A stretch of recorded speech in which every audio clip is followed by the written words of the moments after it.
अस्सलामुअलैकुम दोस्तों, मैं हूं शाहिद। आप देख रहे हैं शाहिद ओगोटेक। दोस्तों, आज का हमारा लेसन नंबर 34 है, जिसका टॉपिक है टाइप्स ऑफ वायरिंग केबल की इकसाम। तो दोस्तों, घरेलू वायरिंग के लिए इस्तेमाल की जाने वाली केबल की दर्जाबंदी कुछ इस तरीके से है, जो मैंने आपके सामने लिखी है। सबसे पहले पॉइंट में मैंने लिखा है इंसुलेशन के लिहाज से केबल की इकसाम, कोर के लिहाज से केबल की इकसाम। कोर में बेसिकली आपके 2 कंडक्टर, 3 कंडक्टर, 4 कंडक्टर आ जाते हैं, जिनके हर कंडक्टर के ऊपर हमने इंसुलेशन चढ़ाई होती है। ये बेसिकली आपके सिंगल फेज और 3 फेज मीटर्स के लिए इस्तेमाल की जाने वाली केबल्स होती हैं, जिनमें हमारा कोर ज़्यादा अहमियत रखता है। थर्ड पे है वोल्टेज ग्रेड के लिहाज से केबल की इकसाम। दोस्तों, वोल्टेज ग्रेड भी बहुत ज़्यादा अहमियत का हामिल होता है कि हमें पता होना चाहिए कि वोल्टेज ग्रेड अगर हमारे ज़्यादा होंगे तो हमारी कौन सी केबल इस्तेमाल होगी, अगर वोल्टेज ग्रेड हमारे कम होंगे तो हमारी कौन सी केबल इस्तेमाल होगी।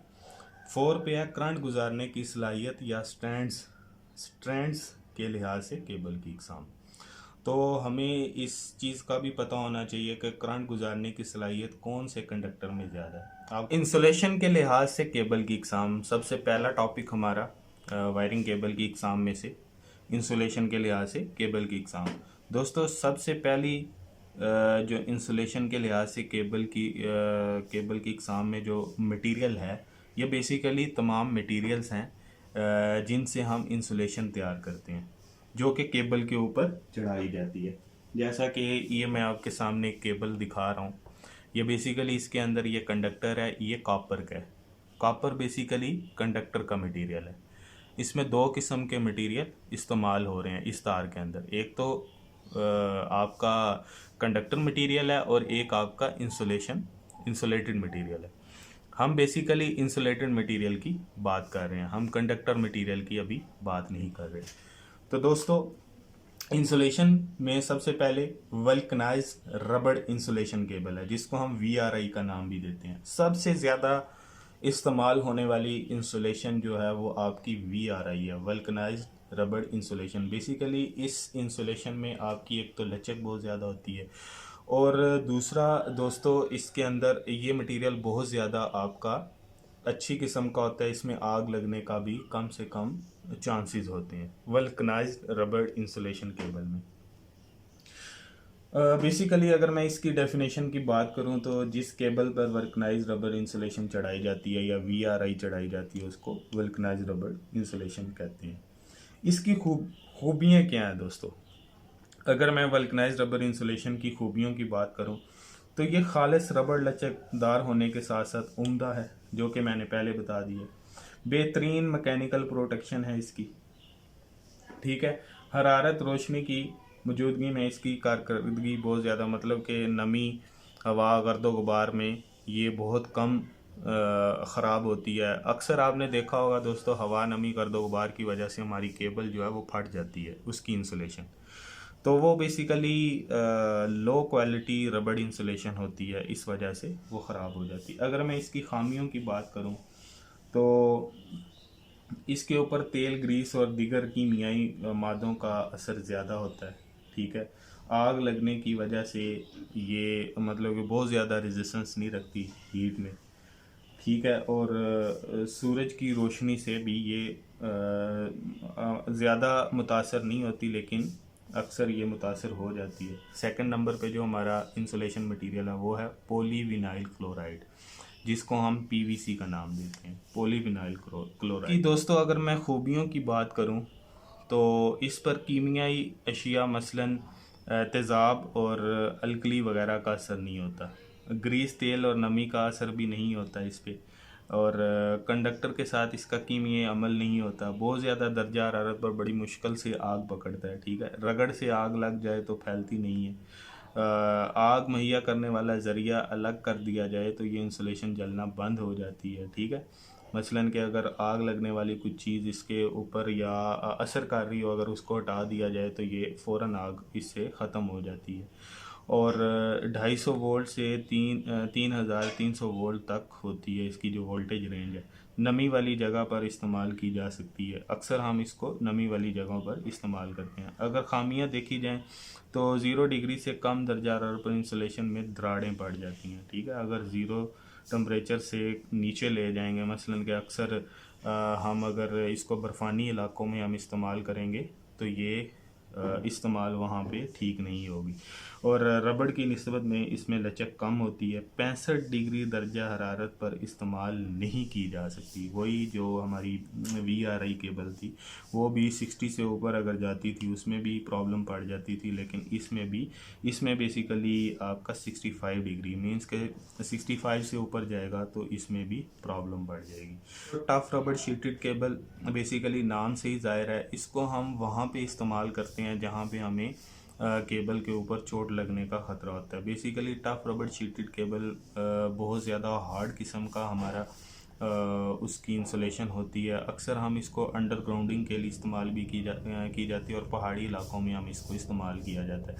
केबल दोस्तों वेदर प्रूफ केबल बेसिकली मौसमी असरात के लिए हम बनाते हैं। अक्सर जगहों पे हमारे मौसमी असरात का बहुत ज़्यादा असर, जैसे कि मैंने पहले बताया कि बर्फ़ानी इलाकों में हमारी जो केबल इस्तेमाल की जाती है उसको वेदर प्रूफ केबल कहते हैं। बर्फ़ानी इलाकों में हो गया या बहुत ज़्यादा गर्म इलाकों में जहाँ पे बहुत ज़्यादा गर्मी पड़ती हो और जहाँ पे मौसमी असरात मसलन के बारिश नमी वगैरह का असर वगैरह रहता हो, वहाँ पे हम WPC वेदर प्रूफ केबल का इस्तेमाल करते हैं। फायर प्रूफ केबल दोस्तों फायर प्रूफ केबल को हम बेसिकली वहाँ पे हम इस्तेमाल करते हैं जहाँ पे आग लगने का ख़दशा हो या जहाँ पे हमें बहुत ज़्यादा हाई वोल्टेज की का गुज़रना हो। जैसे कि इस किस्म के केबल जो हैं वो 600 वोल्ट और 1000 वोल्ट ग्रेड में तांबा के कंडक्टर से बनाए जाते हैं। देखते हैं आर्मंड केबल।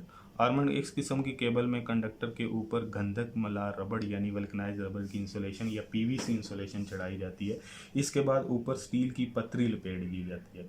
फुलादी पतरी को एक दूसरी तह पर थोड़ा सा चढ़ाकर इस तरह लपेटा जाता है कि जोड़ों पर कोई खाली जगह या दर्ज वगैरह नहीं दी जाती। मतलब कि इतनी मजबूती से इसको चढ़ाया जाता है ताकि इसके अंदर हल्की सी भी दराड़ या वक्फा ना रह जाए। तो बेसिकली आर्मंड केबल बहुत हार्ड किस्म की केबल बनाई जाती है और इसको भी अंडरग्राउंड के लिए इस्तेमाल किया जाता है। दोस्तों कोर के लिहाज से केबल की इकसाम, सबसे पहला सिंगल कोर है, फिर ट्विन कोर है, 3 कोर है और 4 कोर केबल है। सिंगल कोर में क्या होता है दोस्तों, ऐसी केबल जिसमें एक ठोस या रस्सी की तरह बल देकर यकसा साइज से मुतअद्दिद रेशों के ऊपर इंसुलेशन चढ़ाई जाती है। उस इंसुलेशन के ऊपर एक हिफाजती खोल चढ़ाया जाता है, शीट चढ़ाई जाती है, उसको सिंगल कोर केबल कहते हैं। बेसिकली दोस्तों अगर मैं सिंगल कोर केबल को मैं आपको दिखा भी देता हूँ, देखें दोस्तों मुख्तलिफ रेशे हैं इसके अंदर।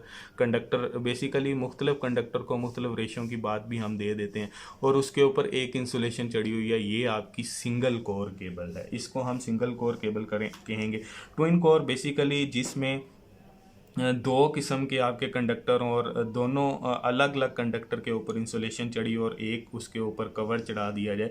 जैसे कि मैं मिसाल देता हूँ, हमारी इलेक्ट्रिकल आयरन की जो केबल है वो आपकी ट्विन कोर केबल है। आपकी एक्सटेंशन लीड की जो केबल होती है वो ट्विन कोर केबल होती है। आपकी वॉशिंग मशीन की जो तार होती है वो भी ट्विन कोर केबल होती है। उसको हम ट्विन कोर केबल बोलते हैं। 3 कोर केबल जिसमें 3 कंडक्टर हों और तीनों के अलग अलग ऊपर इंसुलेशन चढ़ी हो, जैसे कि हम अर्थिंग के लिए इस्तेमाल करते हैं। जैसे कि अगर हमारी वॉशिंग मशीन हो, अगर हमने उसको अर्थ करना हो तो हमारी 2 तारें आपकी न्यूट्रल और फेज की हो जाएंगी और तीसरी तार आपकी अर्थिंग की हो जाएगी। 4 कोर केबल दोस्तों 3 फेज मीटर के लिए जो आपकी तार इस्तेमाल की जाती है उसमें 4 तारें होती हैं और चारों के ऊपर अलग अलग इंसुलेशन चढ़ी होती है, उसको 4 कोर केबल बोलते हैं। दोस्तों अगर वोल्टेज ग्रेड के लिहाज से केबल की इकसाम में देखूं तो वोल्टेज ग्रेड से मुराद सप्लाई वोल्टेज की वो मिकदार है जो बरकी आलात तक सप्लाई मुहैया करने के लिए किसी केबल को फराहम किए जाते हैं। ये बात गौर से पढ़नी है। या एक आम वायरिंग में इस्तेमाल होने वाली केबल को ज़्यादा से ज़्यादा जितने वोल्टेज फराहम किए जा सकते हैं उसको केबल का वोल्टेज ग्रेड कहा जाता है। आमतौर पर इस्तेमाल होने वाले केबल के 2 ग्रेड होते हैं, जैसा कि मैंने आपके सामने लिख दिए हैं, जिसको हम लो वोल्टेज ग्रेड बोलते हैं और सेकंड को हम मीडियम वोल्टेज ग्रेड बोलते हैं। लो वोल्टेज ग्रेड क्या है दोस्तों? लो वोल्टेज ग्रेड मींस के 250 से 440 वोल्टेज ग्रेड को जाहिर करता है। इस वोल्टेज ग्रेड से जाहिर होता है कि केबल एक ऐसे बरकी सिस्टम में इस्तेमाल की जाती है जहाँ एक फेज़ और न्यूट्रल या अर्थ के दरमियान वोल्टेज 250 वोल्ट से ज़्यादा ना हो और वो फेज़ों के दरमियान वोल्टेज 440 वोल्ट से ज़्यादा ना हो। एक किस्म हम देखते हैं कि 250 से 440 वोल्टेज ग्रेड वाली केबल को ज़्यादा से ज़्यादा 250 वोल्ट या उससे कम वोल्टेज की सिंगल फेज सप्लाई पर इस्तेमाल किया जा सकता है। इस केबल को 3 फेज़ एसी सप्लाई पर ज़्यादा से ज़्यादा 440 वोल्ट पर इस्तेमाल किया जा सकता है, जिसका न्यूट्रल पॉइंट अर्थ होता है। मीडियम वोल्टेज ग्रेड क्या होता है दोस्तों? मीडियम वोल्टेज ग्रेड आपका 660 वोल्ट से 1100 वोल्ट ग्रेड को जाहिर करता है। ये जानने की सलाहियत या स्ट्रैंड्स के लिहाज से केबल की इकसाम, किसी भी केबल की करंट गुजारने की सलाहियत का इन्हसार जो है वो उसके क्रॉस सेक्शनल एरिया के ऊपर होता है दोस्तों। ऐसी केबल में सिर्फ एक ठोस कंडक्टर इंसुलेशन के अंदर हो, एक कंडक्टर, ठोस कंडक्टर, सिर्फ एक कंडक्टर, एक रेशा हो, ठीक है, उसको हम सॉलिड केबल, जैसे कि पिछले टॉपिक में हम पढ़ चुके हैं। जबकि इंसुलेशन के अंदर कम कतर वाले ज़्यादा रेशो, जैसे कि हमारी 2376 और 329 किस्म की हम तारों को लेते हैं, उसको स्ट्रैंडेड केबल बोलते हैं, ठीक है। किसी भी केबल में करंट गुजारने की सलाहियत का अनुसार स्ट्रैंड्स की तादाद और उसके साइज़ के ऊपर होता है, जो कि उसके क्रॉस सेक्शनल एरिया के ऊपर होता है। दोस्तों, अगर मैं 729 की बात करूं और 129 की बात करूं तो दोनों में करंट गुजारने की सलाहियत डिफरेंट होगी। अगर 729 की बात करूंगा तो उसमें 16 अम्पेयर करंट गुजरा, अगर 129 की बात करूंगा तो उसमें 3 अम्पेयर या 4 अम्पेयर करंट गुजर सकेगा। ये तो साफ जाहिर है। अगर आमतौर पर केबल कंडक्टर के मंदरजा झैल साइज इस्तेमाल किए जाते हैं। सॉलिड कंडक्टर के अंदर हम अगर साइज की बात करूं तो अगर सॉलिड कंडक्टर की हम बात करें तो उसमें ये 3 साइज होते हैं, 1 मिलीमीटर स्क्वायर, 1.5 मिलीमीटर स्क्वायर और 2.5 मिलीमीटर स्क्वायर तक आपका रेशादार कंडक्टर, मीन्स कि उसमें हम कंडक्टर को ज़्यादा से ज़्यादा बढ़ाते रहते हैं। इनकी तादाद जो होगी दोस्तों, एक अगर मटेरियल के ऊपर होता है, ठीक हो क्या दोस्तों। करंट गुजारने की सलाई मटेरियल के ऊपर मुनहसर करता है। अगर मैं मटेरियल की बात करूं, करंट गुजारने कॉपर की अगर मैं बात करूं तो दोस्तों ये बहुत ज़्यादा अच्छा कंडक्टर है। इसके अंदर आपकी रेजिस्टेंस कम से कम होती है, करंट गुजारने की सलाहियत इंतहाई ज़्यादा होती है इसके अंदर, और इसमें आप जोड़ मजबूती से लगा सकते हो, ठीक है। आपको थिम्बल लगाने की ज़रूरत नहीं, जस्ट आप प्लास के साथ भी जोड़ लगा सकते हो, ठीक है। और इसके जोड़ ख़राब नहीं होते, जलते नहीं है। अगर एल्यूमिनियम की बात करूं तो दोस्तों इसको मोड़ने पर इसकी इंसुलेशन क्रैक हो जाती है, होने का खदशा भी होता है। अगर मैं ज़रा सा इसको दबाऊं तो इसके कंडक्टर टूट जाते हैं, ठीक है। मजबूत ज़्यादा अरसा तक कायम रहने वाले जॉइंट्स नहीं होते इसके, ठीक है। तो एल्यूमिनियम की रेजिस्टेंस भी ज़्यादा होती है, कम दर्जे का आपका कंडक्टर होता है कॉपर के लिहाज से। तो ये आपकी करंट गुजारने की सलाहियत के लिहाज से 2 किस्म के मटेरियल होते हैं। अगर अच्छा मटेरियल की बात करूंगा तो कॉपर है, लेकिन कॉपर का रेट बहुत ज़्यादा है, ये बहुत ज़्यादा कॉस्टली है। पहले ही मैंने आपको बात बताई थी कि अगर हमने ज़्यादा तादाद में अगर मटेरियल को इस्तेमाल करना है तो हमने उसकी कॉस्ट देखनी है। कॉपर आपका इस्तेमाल होता है मोटरों में, जनरेटर्स में, आपकी डोमेस्टिक लेवल हाउस वायरिंग में आप इस्तेमाल करते हो, बहुत सारी जगहों पे आप इस्तेमाल, लेकिन हम ट्रांसमिशन डिस्ट्रीब्यूशन के लिए हम इस्तेमाल नहीं कर सकते कॉपर्स को। दोस्तों ये था हमारा आज का टॉपिक, उम्मीद करता हूँ आपको अच्छे से समझ आया होगा। दोस्तों एंड पे एक ही रिक्वेस्ट करता हूँ, वीडियो को ज़्यादा से ज़्यादा लाइक, शेयर और सब्सक्राइब कर दिया करें। मेरी दुआ है कि अल्लाह ताला आपको हर किस्म की मुसीबत परेशानी से दूर रखे, अल्लाह ताला आपको अपने ज़मान में रखे। ढेर सारी दुआओं के बाद मैं आपसे इजाज़त चाहता हूँ। अल्लाह।